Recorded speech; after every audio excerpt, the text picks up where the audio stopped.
जय हिंद, वंदे मातरम।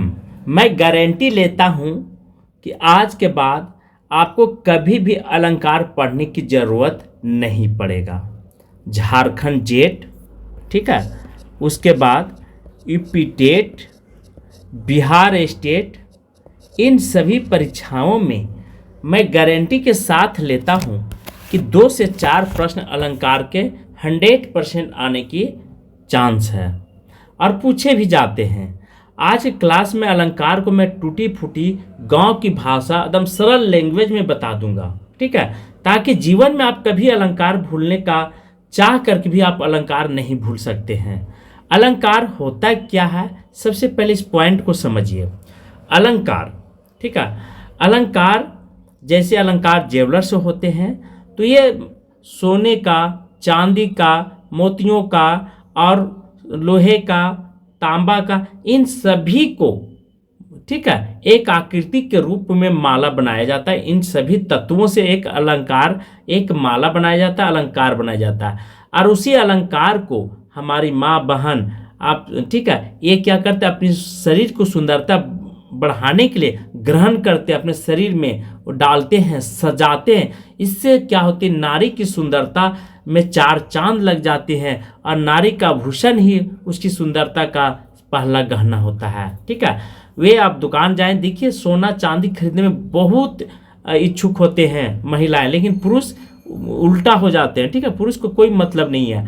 उसी प्रकार कवि जो है अपने कवित्व में, अर्थात कविता को सुंदरता बढ़ाने के लिए विभिन्न तत्वों का प्रयोग करता है। उसे, ठीक है, ग्रामर की भाषा में, साहित्य की भाषा में अलंकार नाम दिया गया है। अलंकार जेवलर से होते हैं, जहाँ पे सोने चांदी के आभूषण बिके जाते हैं, बेचे जाते हैं, वे महंगे होते हैं। पर कविता, कवियों की दृष्टि से सुंदरता बढ़ाने वाले तत्व को अलंकार कहा गया है। यह पॉइंट आप कंठस्थ कर लेंगे प्यारे साथियों। अच्छा लगेगा तो एक लाइक जरूर कीजिएगा, आपसे रिक्वेस्ट है। सेकंड है, यहाँ पे एक चित्र के माध्यम से मैं स्पष्ट रूप से बताने का प्रयास कर रहा हूँ, थोड़ा सा समझ लीजिए। इस महिला के द्वारा गले में, ठीक है, अंगूठी है, हाथ में कंगन है, ऐसे न जाने कितने आभूषण ये अपने अंदर में अपने शरीर की सुंदरता बढ़ाने के लिए पहनी हुई है, ठीक है। तो ये हो गया। उसी प्रकार काव्य में सुंदरता बढ़ाने के लिए कवि भी अनेक तत्वों की क्या करता है, समावेश करता है, उसमें डालता है, जिससे उसकी कविता में सुंदरता, आनंद, हर्ष, खुशी वगैरह चीज़ों का समावेश हो जाती है। अलंकार की उत्पत्ति को सबसे पहले समझेंगे। अलंकार शब्द की उत्पत्ति आलंकारिक से आया है, ठीक है, यह पॉइंट आप ध्यान रखेंगे। संस्कृत के पश्चात कवि की देन है, जैसे रुद्रट, भामक, दांडी। संस्कृत के पश्चात कवि, पुराने कवियों को पश्चात कवि कहकर के संबोधित किया गया है। अलंकार 2 शब्दों से मिलकर के बना है। क्या मिला है? अलंकार 2 शब्दों से, आलम जोड़ कार। अलम जोड़ कार, ये शब्द जिसका अर्थ होता है आभूषण, सजावट, अर्थात जो अलंकृत शोभा बढ़ावे उसे अलंकार कहते हैं। ठीक उसी प्रकार कवि अपनी कविता की रचना करते समय, जिन तत्वों का प्रयोग करके कवि अपनी रचना को सुंदर और रसपूर्ण बना देता है। क्या बनाता है? रसपूर्ण बना देता है, जिसे पढ़ने में पाठकों को इतनी रोचक आ जाती है कि वह भूल कर, चाह करके भी वह भूल नहीं सकता है, ठीक है। तो जैसे चार नहीं सुरबाला के गहनों में गुत्था जाऊं, यह माखनलाल चतुर्वेदी के द्वारा पुष्प की अभिलाषा कविता लिखी गई। पुष्प की अभिलाषा की कविता मैं आपको सुनाया हूँ।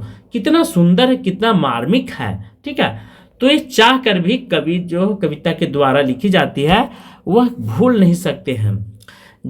सेकेंड परिभाषा क्या है? जिन उपकरणों, शैलियों से काव्यों की सुंदरता बढ़ाई जाती है उन्हें अलंकार कहते हैं। इसके माध्यम से कवि अपनी भावनाओं, विचारों, रचनात्मकता को प्रकट करता है और साहित्य काव्य की श्रेष्ठता प्रदान करता है, उसे अलंकार कहा जाता है, ठीक है, ये दो परिभाषा आप कंठस्थ कर लेंगे, दोनों चीज़ों को ध्यान रखेंगे, मोस्ट इंपॉर्टेंट है, इसीलिए मैं एक साथ दो दो डिफिनेशन लेकर के आया हूँ। आचार्य दंडी क्या कहते हैं? काव्य शोभकारम धर्मीम अलंकारम प्रचेता, अर्थात काव्य की सुंदरता, ठीक है, क्या है, हम कह सकते हैं कि अलंकार का अर्थ होता है आभूषण, और आभूषण का गुण धर्म शरीर की शोभा बढ़ाना है। क्योंकि दंडी ने इसी भूमिका की ओर संकेत किया है। शब्द और अर्थ काव्य शरीर के अंग है, इसकी सौंदर्य की वृद्धि करना अलंकार का प्रमुख धर्म है। नोट कर लेंगे थोड़ा सा पॉइंट को, ठीक है। अलंकार शब्द की अवधारणा अत्यंत प्राचीन है, ऋषि मुनियों की देन है, जिसका प्रारंभ में उपयोग व्याकरण एवं न्याय शास्त्र में किया गया था। मोस्ट इंपॉर्टेंट है दोस्तों, यदि आपसे पूछेगा कि अलंकार का सर्वप्रथम कहाँ पे हुआ था, व्याकरण एवं न्याय शास्त्र में किया गया था। सबसे पहले आचार्य भरत ने सर्वप्रथम नाट्य शास्त्र में अलंकार को परिभाषित तो नहीं किया, लेकिन 4 अलंकारों को उन्होंने बताया था। पहला उपमा, दूसरा रूपक, ठीक है, उसके बाद तीसरा अमक, और चौथा दीमक के बारे में, ठीक है, दीपक के बारे में इन्होंने उल्लेख किया था। किनके द्वारा? आचार्य भरत मुनि ने। किसमें? तो नाट्य शास्त्र एक ग्रंथ है, उस ग्रंथ में 4 अलंकारों को उन्होंने वर्णन किए थे। किसके द्वारा? तो भरत मुनि के द्वारा, भरत मुनि के द्वारा, ठीक है। सेकंड है, रीतिकालीन आचार्य ने संस्कृत आचार्यों का अनुसरण करते हुए लक्षण ग्रंथों की रचना की थी। क्या? लक्षण ग्रंथों की रचना की थी। एक नई परंपरा का सूत्रपात किया। इन आचार्यों ने केशवदास महाराज, केशवदास, ठीक है, जसवंत सिंह, भिखारीदास, भूषण, मतीराम, पद्माकर, दुल्हा इत्यादि कवि हैं। किस काल के? तो रीति काल के। ध्यान रखेंगे। आधुनिक युग के कवि जो है कन्हैयालाल पोदार, जगन्नाथ प्रसाद, भानुलाल भवानीदास, रामाशंकर शुक्ल, रामदीन मिश्र आचार्य, ये सब आधुनिक युग के कवि हैं, विश्वनाथ प्रसाद वगैरह। अलंकार का सर्वप्रथम वर्गीकरण आचार्य वामन ने करने का प्रयास किया था। तो 2 वर्गों में इन्होंने बांटा था। कौन कौन? अलंकार के भेद समझते हैं, ठीक है, ध्यान रखेंगे। अलंकार जो है, सबसे पहले यहाँ पे 3 अलंकार का वर्णन किया गया है दोस्तों। तीनों अलंकार के बारे में आपको ध्यान रखना है। क्या क्या है? शब्द अलंकार, ठीक है, उसके बाद अर्थ अलंकार और उभय अलंकार। शब्द अलंकार, अर्थ अलंकार और उभय अलंकार। अलंकार के भेद आपको कंठस्थ कर लेना है। शब्द अलंकार, शब्द के माध्यम से जिस काव्य में, शब्द के माध्यम से, ठीक है, जिस काव्य में चमत्कार सौंदर्य बढ़ाता है उसे अनुप्रास, अमक, सलेश और पूर्णोक्ति कहते हैं। जैसे आपने देखा होगा शब्द के माध्यम से, जैसे स्टेज में शब्द के माध्यम से ऑर्केस्ट्रा वगैरह में वहाँ पर शायरी बोली जाती है, ठीक है, तो शायरी बोली जाती, इतना सुंदर लगता है, कभी कभी लोग वहाँ आनंद से उछलने लग जाते हैं, तालियां की गड़गड़ाहट सुनाई देता है ना, तो वह शब्द के माध्यम से है, ठीक है। शब्द सुनते हैं और शब्द से आनंद हो जाते हैं, वहाँ पे श्रोता जो रहते हैं हर्षित हो जाते हैं, जिसके कारण वहाँ ठीक है तालियों की गड़गड़ाहट सुनाई देती है। शब्द 2 अर्थ होते हैं, एक ध्वनिक और के अर्थों में आधार पर शब्द अलंकार की सृष्टि होती है। पहला, शब्द अलंकार के कुल 7 भेद होते हैं। कितने? 7 भेद होते हैं, ध्यान रखेंगे। कौन कौन? अर्थालंकार, ठीक है, उसके बाद उभय अलंकार, और नेक्स्ट अभी तो मैं बताऊंगा। अब सेकंड चलेंगे अर्थालंकार। अर्थालंकार किसे कहते हैं? जहाँ पे अर्थ के आधार पर, जैसे जहाँ पे अर्थ के आधार पर जिस काव्य में चमत्कार, चमत्कार मतलब होता है परिवर्तन होना, ठीक है, सुंदरता बढ़ना, उसे अर्थ अलंकार कहते हैं। मुख्य अर्थालंकार उपमा, रूपक, उत्प्रेक्षा, मानवीकरण, विरोधाभास, संदेह, अतिशयोक्ति, भ्रांतिमान, विभावना, अनुयोक्ति। उभय अलंकार, जो अलंकार शब्द अर्थ दोनों पर आश्रित है, मिला जुला रहकर काव्य में चमत्कार उत्पन्न कर, उन्हें उभय अलंकार कहते हैं। ऐसा अलंकार जिसमें शब्द अलंकार, अर्थ अलंकार दोनों का गुण मिलता या पाया जाता है। उभय अलंकार के भेद क्या क्या है? उभय अलंकार के 2 भेद, ठीक है, एक क्या नाम है, संशिष्टि अलंकार और एक है संकर। ठीक है, संशिष्टि अलंकार और दूसरा संकर अलंकार। संशिष्टि अलंकार तिल तुंडल न्याय से परस्पर निरपेक्ष अनेक अलंकारों की स्थिति संशिष्टि अलंकार कहलाता है। जिस प्रकार तीन और सुंदरता मिलकर भी पृथक दिखाई पड़ते हैं, ठीक उसी प्रकार संशिष्टि अलंकार में कई प्रकार के अलंकार मिले रहते हैं, परंतु इनकी पहचान में किसी प्रकार की कठिनाई बिल्कुल नहीं होती है। संशिष्टि अंदर में शब्द अलंकार, अर्थ अलंकार, कई शब्द अलंकार अर्थ अलंकार एक ही में ही निहित रहते हैं। ठीक है, ध्यान रखेंगे, संशिष्टि के अंदर शब्द अलंकार, ठीक है, और अर्थ अलंकार और कई शब्द अलंकार क्या होते हैं, एक ही में समावेश होते हैं। जैसे यहाँ पे दिया हुआ है, मनी माँ रचित चार चोबरे जानू रति पति निज हाथ सवारे। तो यहाँ पे बहुत सारे अलंकार। संकर अलंकार निर्झिर न्याय से परस्पर मिश्रित अलंकार। ठीक है, निर्झिर न्याय से परस्पर मिश्रित अलंकार को संकर अलंकार कहा जाता है। हम कह सकते हैं कि काव्य के शोभकारम धर्म अलंकार कई अलंकार इस प्रकार मिले होते हैं। तो संकर अलंकार में कई अलंकार का मिश्रण होता है, उसे संकर अलंकार कहते हैं, क्योंकि टीजीटी पीजीटी में पूछा जाता है। ठीक है, तो सीधा सीधा अलंकार नहीं आता, ध्यान रखेंगे, इसीलिए मैं इतना डीप से बता रहा हूँ, डीपली। अब शब्दालंकार के भेद, शब्दालंकार के 1 2 3 4 5 6। तो कभी भी आपसे पूछेगा कि शब्द अलंकार के कितने भेद होते हैं, तो आपका आंसर होना चाहिए 6। ध्यान रखेंगे, कौन कौन सो भी ध्यान रख लीजिए, यहाँ पे दिया हुआ है 6 होता है। तो 1 2 3 4 5 6 अनुप्रास, अमक, सलेश, वक्रुति, विप्सा और पूर्ण उक्ति।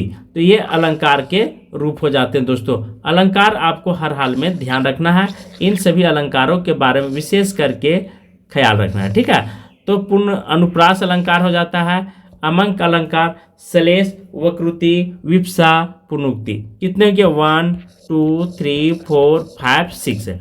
अलंकार, शब्द अलंकार के कितने भेद, 6। शब्द अलंकार के कितने भेद, 6 6 6 6। मतलब शब्द कैसा बोलना चाहिए, अच्छा बोलना चाहिए। शब्द कैसा बोलना चाहिए, अच्छा बोलना चाहिए। तो ट्रिक को पकड़िए, शब्द कैसा बोलना चाहिए, अच्छा बोलना चाहिए। तो शब्द अलंकार 6। ठीक है, अनुप्रास, अनु प्लस प्रास के योग से बना होता है, जिसका अर्थ होता, अनु का अर्थ होता बार बार, अब प्रास का अर्थ होता वर्ण या अक्षर। ठीक है, मोस्ट इंपॉर्टेंट है। यदि प्रास का अर्थ पूछेगा, वर्ण या अक्षर होता है अनुप्रास। जिस रचना में वर्णों की आवृत्ति, ठीक है, आवृत्ति मतलब दोहराना, क्या होता है, बार बार आना, चमत्कार उत्पन्न करता है। अनुप्रास मतलब बार बार आने से क्या होता है, उसमें चमत्कार मतलब परिवर्तन दिखाई देता है। जैसे कलियन में, कछारन में, कुंजन में, क्यारिन में, कुलियन में, कुलीन, किलतर। तो देखिए क का आवृत्ति बार बार आ रहा है, तो इसी को ध्यान में रखते हुए क्या कहता है, अनुप्रास मतलब होता है, अनु मतलब होता है बार बार आना, अप्रास मतलब होता है अक्षर। ठीक है, यह वर्ण, तो जिसमें बार बार आता है एक ही अक्षर दोहराया जाता है, वह अनुप्रास का एग्जाम्पल होगा। जैसे यहाँ पे तरनी तनुज तट तमाल, ठीक है, तरनी तनुज तट तरमाल, तरवल बहु छाए, विमल वाणी ने वीणा ली, कमल कोमल कर में सुप्रीत। तो यह वी का यहाँ पे दिया हुआ है। अनुप्रास के भेद, ठीक है, यहाँ पर हमने शब्द अलंकार के भेद बताया था। शब्द के 6 भेद होते हैं, शब्द के 6 भेद होते हैं। शब्द कैसा बोलना चाहिए, अच्छा अच्छा अच्छा अच्छा अच्छा 6। अब यहाँ पे क्या है, अनुप्रास, अनुप्रास में अनुप्रास के 5, ठीक है, अनुप्रास के 5। तो कौन कौन होते हैं ये भी ध्यान रखना है। अनुप्रास के 5 भेदों को हमेशा कंठस्थ कर लेना है। जैसे छेकानुप्रास, वृत्त्यानुप्रास, लाटानुप्रास, अंत्यानुप्रास और श्रोत्या अनुप्रास। प्रास में हमेशा सब में प्रास प्रास प्रास प्रास प्रास ऐड है लास्ट में, तो ऐसे ध्यान रखेंगे। ये 5 होते हैं। प्राण 5 प्रकार, प्राण तत्व कितने होते हैं, 5 होते हैं। तो अनुप्रास कितने होते हैं, 5 होते हैं। छेका, लाटानुप्रास, वृत्त्यानुप्रास, ठीक है, अंत्यानुप्रास, श्रोत्या अनुप्रास। तो अनुप्रास के भेद। छेका अनुप्रास अलंकार, जिस जगह पर स्वरूप और क्रम में से अनेक व्यंजनों की आवृत्ति एक बार हो उसे छेकानुप्रास। केवल जिस जगह पर स्वरूप क्रम में अनेक व्यंजनों की आवृत्ति एक बार हो उसे छेकानुप्रास कहा जाता है। एक ही बार होता है वहां पे छेकानुप्रास। छेका का अर्थ होता है चतुर या चालाक, चतुर या चालाक। रिझी रिझी रसी रसी हंसी हंसी उठी। तो यहाँ पे देखिए क्या कर, जिस जगह पे व्यंजनों की आवृत्ति एक बार हो, देखिए एक ही बार हो रहा है, उसके बाद यहाँ पे अलग, फिर यहाँ अलग अलग हो रहा है ना, तो बार बार नहीं दोहरा। सांसें भरी आंसू भरी कहत दही दही, देखिए एक ही बार हो रहा है दही दही। तो यहाँ तो इस तरह से मेरा क्या हो गया, छेकानुप्रास कंप्लीट हो जाता है। वृत्तियानुप्रास, वृत्तिया मतलब विरीत के समान, विरीत के समान बार बार, ठीक है, विरीत के समान बार बार आने जाने की क्रिया को वृत्तियानुप्रास कहते हैं। ठीक है, तो यहाँ पे वर्णों की आवृत्ति बार बार होगा वृत्तिया में। कलावती कलावती कलिंदा, ठीक है, कलावती कलावती कलिंजा, तो यहाँ पे वृत्तियानुप्रास होता है। जैसे चमार सी चंदन सी चांदन सी चांदनी चमेली चारुचंद सुघर, चमार सी चंदन सी चांद सी चांदनी चमेली चारुचंद सुघर। तो ये हो गया मेरा क्या हो गया, वृत्तियानुप्रास का एग्जाम्पल। थर्ड है लाटा अनुप्रास। जहाँ पर एक वाक्य शब्द की आवृत्ति हो, जहाँ पर एक वाक्य और शब्द की आवृत्ति हो या एक से अधिक बार आए, एक या एक से अधिक बार अन्वय करने पर, तोड़ने पर उसका अर्थ क्या हो जाता है, बदल जाता है, वहाँ पे लाटा अनुप्रास होता है। क्या होता है, लाटा अनुप्रास। जैसे पुत सपुत तो का धन संचय, पुत कपुत तो क्या धन संचय, मतलब कहने का अर्थ पुत सपुत तो का धन संचय, पुत कपुतो का धन संचय। तो देखिए यहाँ पे लाटानुप्रास में कहा गया है कि शब्द की आवृत्ति हो या एक से अधिक बार आए, अन्वय करने पर अर्थ क्या उसका बदल जाता है। तो तोड़ो, पुत सपुतो क्या धन संचय, पुत कपुतो क्या धन संचय, मतलब पुत्र मतलब पुत्र यदि अच्छा हो जाएगा तो धन संपत्ति संचय करने जमा करने की जरूरत नहीं, वह खुद कर लेगा। लेकिन पुत्र यदि कपुत निकल गया प्यारे साथियों, तो संचय किया हुआ धन भी वह क्या कर देगा, बर्बाद कर देगा। तो यहाँ पे ठीक है। सेकेंड है तेग बहादुर हा वे थे गुरु पादवी भी जिनके, तो यहाँ पर भी उसी तरह है श्रोत्या अनुप्रास। ठीक है, श्रोत्या अनुप्रास, जिस जगह पर कानों को मधुर लगता है, श्रोत्या मतलब सुनने में अच्छा लगता है, वहां पे श्रोत्या अनुप्रास होगा। अर्थात शब्दों का अंतिम वर्ण, शब्दों का अंतिम वर्ण श्रोत्या अनुप्रास कहते। जैसे हमको लिखिए कहाँ, हमको लिखिए कहाँ, हमको लिखिए कहाँ कहन सबे लगाए। अर्थात जब यह संवाद हुआ था किसके किसके बीच में, उद्धव जी, ठीक है, और भगवान श्री कृष्ण के बीच में, जब लेकर के संदेश आए थे गोपियों के पास उद्धव जी, ठीक है, तो वहां पे उद्धव जी देखने क्या लगे कि गोपी लोग जो थे वह व्याकुल हो गए, वह पूछ रहे हैं उद्धव जी से कि मेरा नाम कहाँ है, हमको लिखियो कहाँ, हमको लिखियो कहाँ, हमको लिखिए कहाँ कहन सबे लगे। और इस तरह से गोपियां पागल हो गए और उद्धव जी देख करके प्रेम में वो तो आश्चर्यचकित हो गए थे। ठीक है। 5 है अंत्या अनुप्रास। अंत्या अनुप्रास क्या कहता है, इसका डिफिनेशन समझते हैं। अंत में तुक मिलती है, अंत में तुक मतलब यहाँ पे देखिए इसको अंत बोला जाता है, ठीक है, लास्ट है, यहाँ नाग ग के मिलता है, यहाँ पे अंत्यानुप्रास। तो ध्यान रखेंगे अंत्यानुप्रास में तुक मिलना अनिवार्य है। लगा दी किसने आकर, ठीक है, आग, कहाँ था तू संचय के नाग। देखिए दोनों में ग का तुक मिल गया।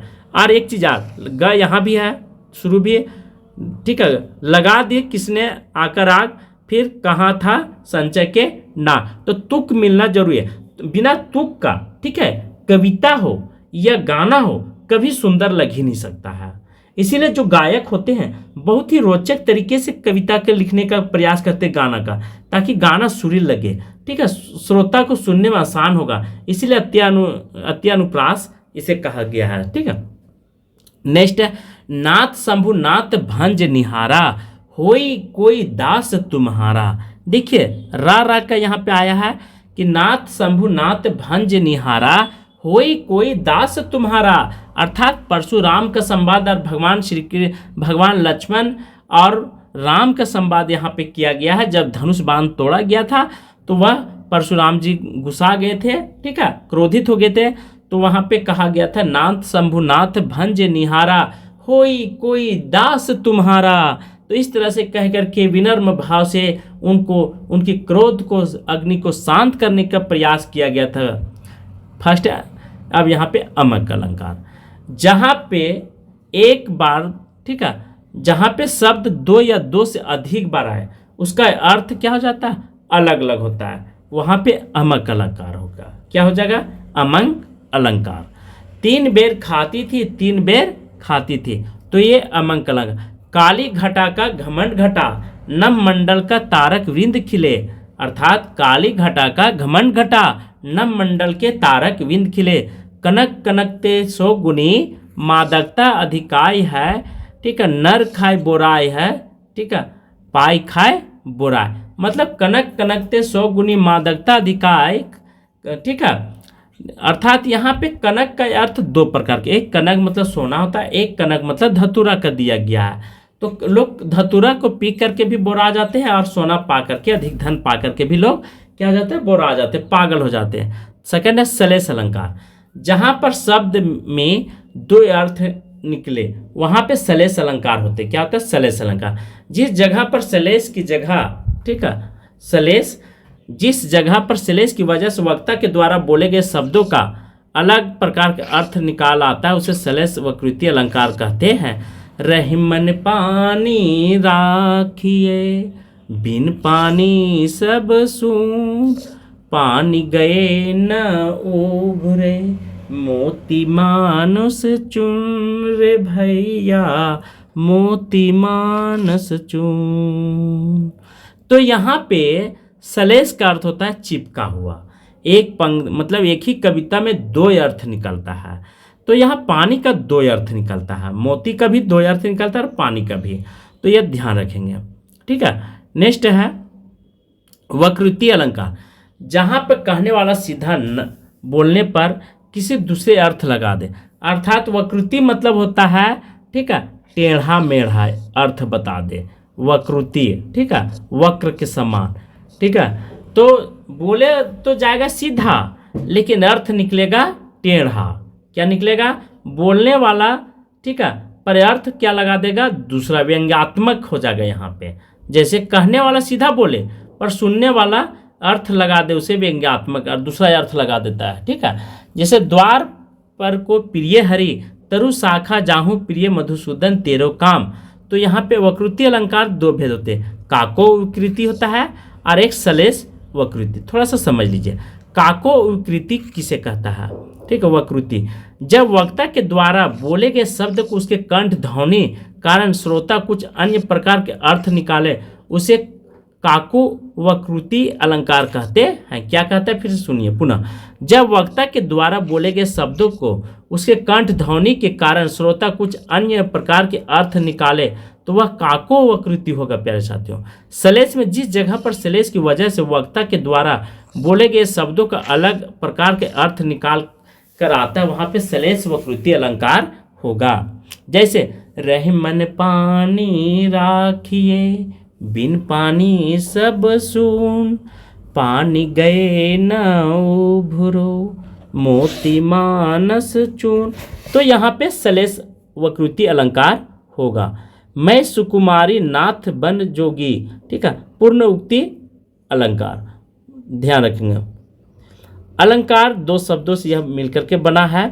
पुनः जोड़ उक्ति, जब कोई शब्द 2 बार दोहराया जाता है, का जब कोई शब्द 2 बार दोहराया जाता है उस जगह पर पूर्ण उक्ति अलंकार होता है। जैसे जहां पर एक शब्द लगातार 2 बार आए, उनके अर्थ समान हो, उसे पूर्ण उक्ति अलंकार कहते हैं। शिव शिव शिव कहते हो क्या, ऐसा फिर मत कहना। शिव शिव कहते हो क्या, ऐसा फिर मत कहना, ये पूर्ण उक्ति अलंकार का है। विवक्षा अलंकार, जब अंत्य आदर के साथ शब्द के अनेक बार आवृत्ति हो वहाँ विवक्षा अलंकार होता है। जब आदर्श, हर्ष, शोक, विषयामदि, बोधक आदि भावों की प्रभावशाली रूप से व्यक्त करने के लिए शब्दों के पुनर्वृत्ति की विप्सा अलंकार कहते हैं। जैसे मोही मोही मोहन को मन भयो राधा मय, राधा मन मोही मोहन मई मई। तो यहाँ पे क्या कहता है, जब आदर्श, हर्ष, शोक, विषयामदि, बोधक आदि भावों की प्रभावशाली रूप से व्यक्त करने के लिए शब्दों के पुनर्वृत्ति को क्या कहते हैं, विप्सा अलंकार कहते हैं। ठीक है, तो इस कविता के माध्यम से समझ लीजिए स्पष्ट रूप से कि मोही मोही मोहन को मन भयो राधा मय, राधा मन मोही मोहन मई मई होई। अर्थालंकार, मैंने क्या बताया था कि अलंकार 3 प्रकार के, शब्द अलंकार, अर्थालंकार और एक उभय अलंकार। तो शब्द अलंकार के भेद बताए, अब अर्थालंकार चलेंगे। अर्थालंकार, ठीक है, उभय अलंकार इसमें नहीं पढ़ना है। अर्थालंकार में बहुत सारे अलंकार आते हैं, जैसे रूपक हो गया, उपमा हो गया, उत्प्रेक्षा, अतिशयोक्ति, अनुशयोक्ति, संदेश, भ्रांतिमान, दीपक, ठीक है, विभावनालंकार, अप्रस्तुत, प्रतीप, उसके बाद व्यतिरेक, स्मरण, उल्लेख, दृष्टांत और अर्थांतरनाश, निर्देशाना, समायोक्ति, ठीक है, उसके बाद प्रयोक्ति, विशेषोक्ति, असंगति और लास्ट में है विरोधाभास और एक क्या रहा, अथा संख्या और ब्याज स्तुति। तो इतना में जो मोस्ट इम्पोर्टेंट होगा उसी को मैं बताने का प्रयास करूंगा, जो परीक्षा में पूछी जाती है।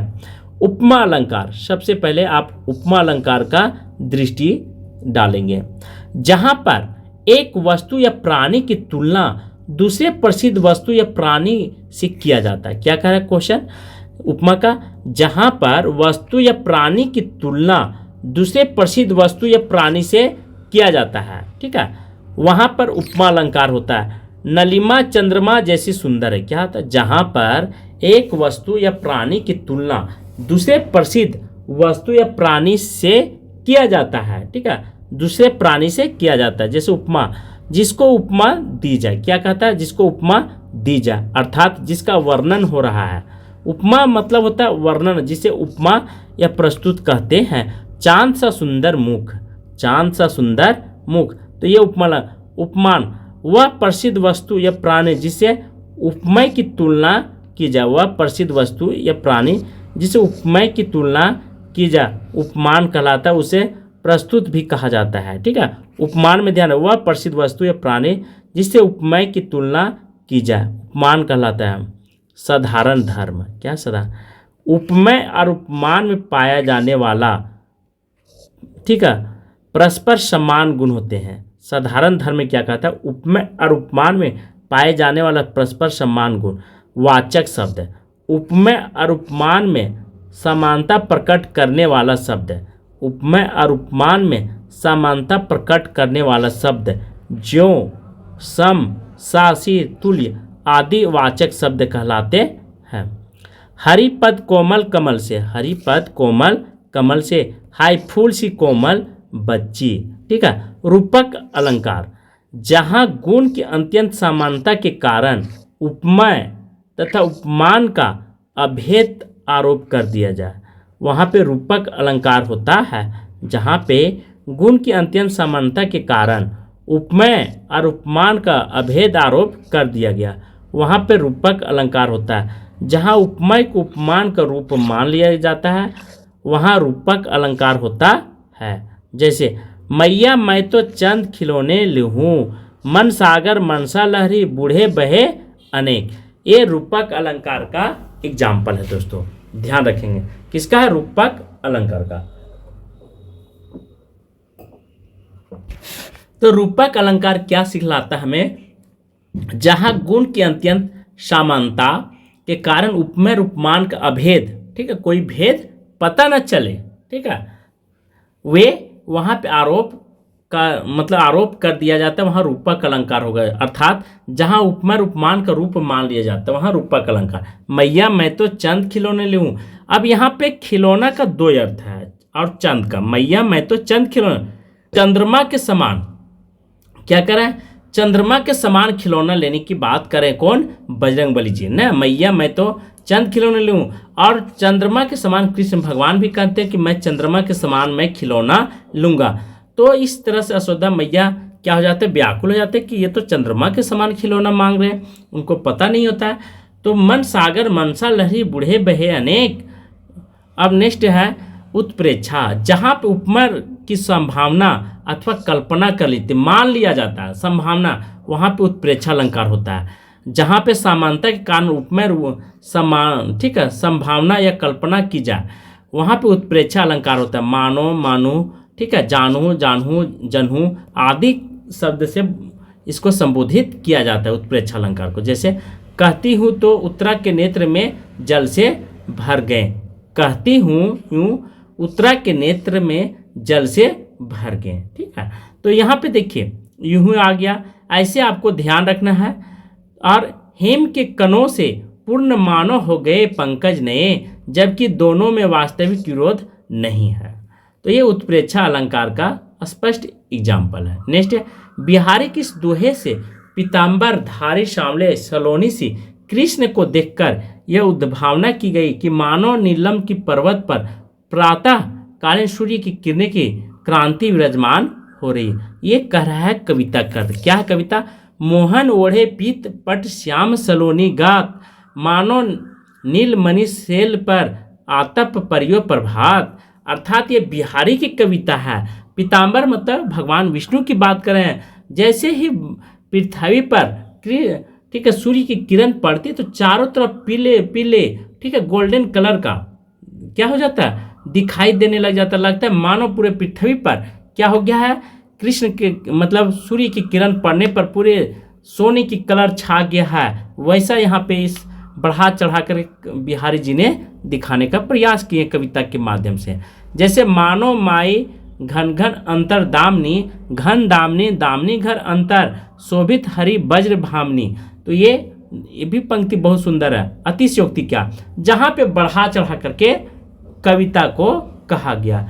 आगे नदियाँ पड़ी अपार, घोड़ा कैसे उतरे पार, ठीक है, राणा ने जब सोचा पार, तब तक चेतक था उस पार। यहाँ पे क्या है, इस कविता में बढ़ा चढ़ा करके दिखाने का प्रयास किया है चेतक के बारे में, ठीक है। कहने के अर्थ है प्यारे साथियों, आगे नदियां पड़ी पार, घोड़ा जब तक राणा जी सोच रहे थे तब तक वो नदी को पार कर गया था। कितना बढ़ा चढ़ा करके बताया गया ना, इसलिए इसका नाम अतिशयोक्ति रखा। अनियोक्ति, जहाँ पे अप्रस्तुत के द्वारा प्रस्तुत के व्यंग्यात्मक कथन किया जाए वहाँ अनियोक्ति कहा जाता है। नहीं पराग नहीं मधुर मधु, नहीं विकास यही काल, अली कली ही सो बांधियो, आगे कौन हवाल। कहने के अर्थ है दोस्तों, यहाँ पे अनियोक्ति में व्यंग्यात्मक कथन कहा गया।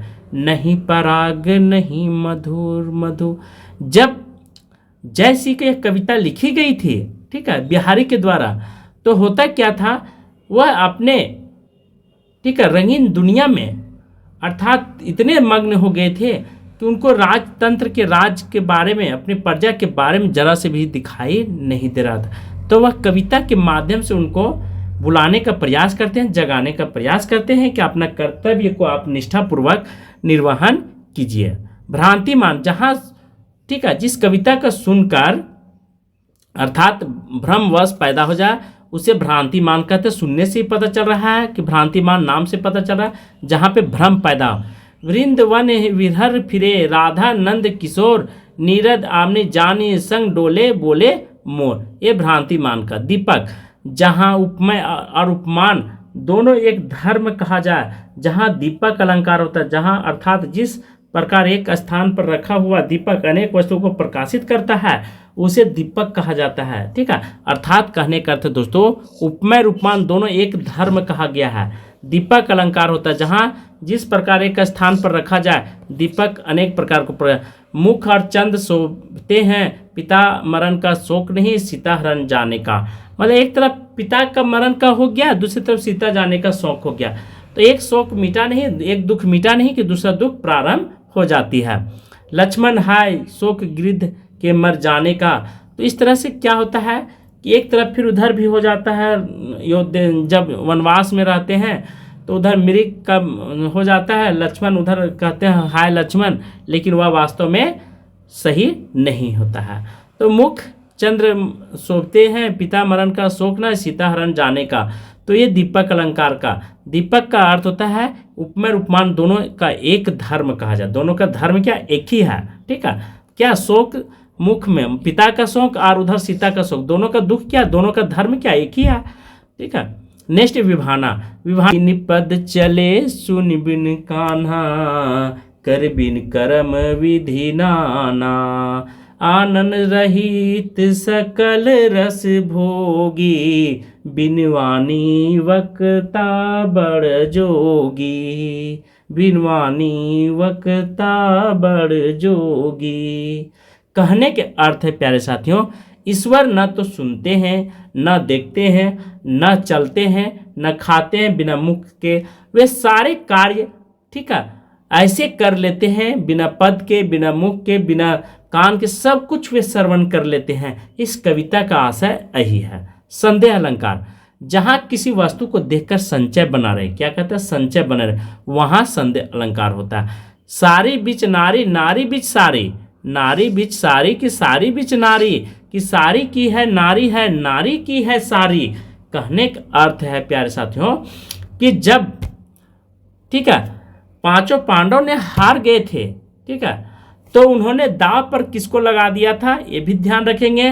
तो वहां पे जब द्रौपदी का चिरहरण होने लगा था, तो दुशासन था, वह क्या कर रहा था, साड़ी खींचने लगा था इज्जत बर्बाद करने के लिए। तो भगवान श्री कृष्ण ने आकर के इज्जत को बचाए थे। तो इसीलिए वहां पे कहा गया कि नारी से बना हुआ साड़ी है कि साड़ी से बना हुआ नारी है। खींचते गए कई किलोमीटर तक जमा हो गया, लेकिन वह कम नहीं हुआ, वह मतलब उनका इज्जत बर्बाद नहीं कर पाया दुशासन। यह काया है, यह शेष उसी की छाया है, क्षण भर उनकी कुछ समझ में आया है। ये कहना है, ठीक है, कि यह काया है, यह शेष उसी की छाया है, क्षण भर उनकी कुछ समझ में आया है। विरोधाभास अलंकार, दो वस्तुओं के विरोध न होते भी विरोध का प्रतीत होता है, ठीक है, उसी विरोधाभास अलंकार। अनुराग चित्त की गति समझे नहीं कोई, ज्यों ज्यों बूढ़े श्याम रंग त्यों त्यों उज्जवल होए। यहाँ पे देखिए एक दूसरे का क्या विरोधाभास प्रतीत हो रहा है, क्या मतलब दुश्मनी जैसा यहाँ प्रतीत हो रहा है। उल्लेख अलंकार, जहाँ पर एक वस्तु अनेक प्रकार के किया जाए, ठीक है, एक वस्तु का वर्णन अनेक प्रकार से किया जाए, वहाँ पे उल्लेख अलंकार होता है। तू रूप है किरण में, सौंदर्य है सुमन में, तू प्राण है किरण में, विस्तार है गगन में। तो यहाँ पे उल्लेख अलंकार का। परिसंख्या अलंकार, ठीक है, जहाँ किसी वस्तु या व्यापार अन्य वस्तुओं को छोड़कर किसी एक स्थान पर होना दिखलाया जाए, वहाँ परिसंख्या अलंकार होता है। परिसंख्या अलंकार का अर्थ होता है जब एक प्रकार के गणना करना किसी वस्तु से व्यापारों के सब प्रकार की गणना करने के बराबर होता है, वहाँ परिसंख्या अलंकार होता है। जैसे जोख करके अन्यथा निषेध कर दिया जाए स्थान पर, उसे प्रतिष्ठित करना परिसंख्या अलंकार कहता है। जैसे एग्जाम्पल से समझिए, पात्रा ही तिथि पाइए वह घर के चहु पास, नित प्रीति पन्हू रहत आनंद ओपन उजास, ठीक है। अब इस तरह से हमने अलंकार को कंप्लीट कर दिया दोस्तों। नेक्स्ट एग्जाम में आएंगे, ठीक है, जब नेक्स्ट टॉपिक लेकर के आएंगे तो वहाँ पे अलंकार से बहुत सारे प्रश्न लेकर के आऊँगा और इसका क्वेश्चन आंसर में सॉल्व करने का प्रयास करवाऊँगा आपसे। तो आज की क्लास मैं यहीं पे समाप्त कर रहा हूँ। Thank you. वंदे मातरम।